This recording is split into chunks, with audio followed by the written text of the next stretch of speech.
एक नदी किनारे एक पागल बाबा रहता था, जिसके उपदेश सुनने एक पिंकी राक्षस भी आता था। किंतु दबंग दुष्ट अपनी राक्षसी मतलब मारने की प्रवृत्ति के कारण राहगीरों को लूटता था और उन्हें मारता था।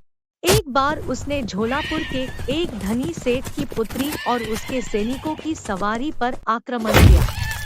राक्षस को देखते ही उस कन्या के सारे सैनिक अपने अस्त्र शस्त्र छोड़ भाग खड़े हुए। सेठ की कन्या को देखकर राक्षस उस पर मंत्रमुग्ध हो गया।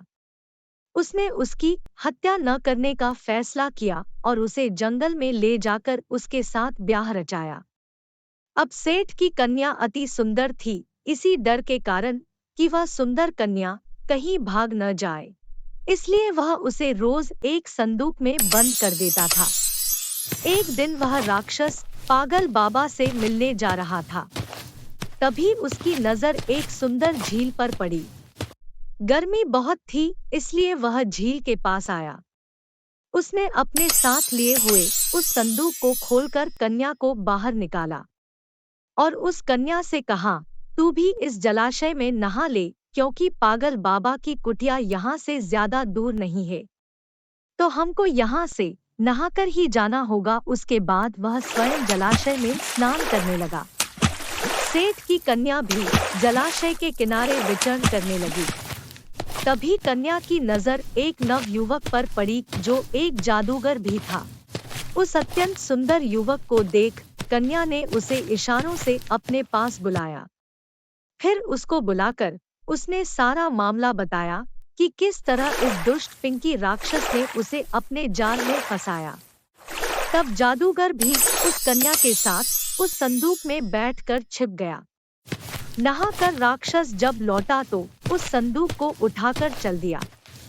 राक्षस जब पागल बाबा के आश्रम में पहुंचा तो बाबा ने उसका स्वागत करते हुए कहा, आप तीनों का स्वागत है। पागल बाबा की बात सुन राक्षस चौंक गया, क्योंकि वह नहीं जानता था कि कन्या और उसके अलावा भी कोई तीसरा उनके साथ था। पागल बाबा की बात सुनते ही उस राक्षस ने पागल बाबा से कहा, बाबा मुझे लगता है आप अपने नाम के अनुसार सच में ही पागल हो गए हो, क्योंकि यहाँ पर तो आपके और मेरे अलावा केवल यह संदूक है बस। आपको कहाँ से 3 लोग नजर आ रहे हैं? तब पागल बाबा बोला, दुष्ट राक्षस, जरा अपनी आंखें बंद करके संदूक खोलकर देख, तुझे पता चल जाएगा। अब जैसे ही राक्षस ने संदूक खोली तो उसमें से वो जादूगर निकला और तुरंत उसने दुष्ट राक्षस को अपने जादू से एक पक्षी में बदल दिया और कन्या को उसके चंगुल से आजाद किया। फिर दोनों ने पागल बाबा को नमस्कार किया और दोनों अपने राज्य झोलापुर को चले गए। वीडियो को लाइक, शेयर और चैनल को सब्सक्राइब जरूर करें। धन्यवाद।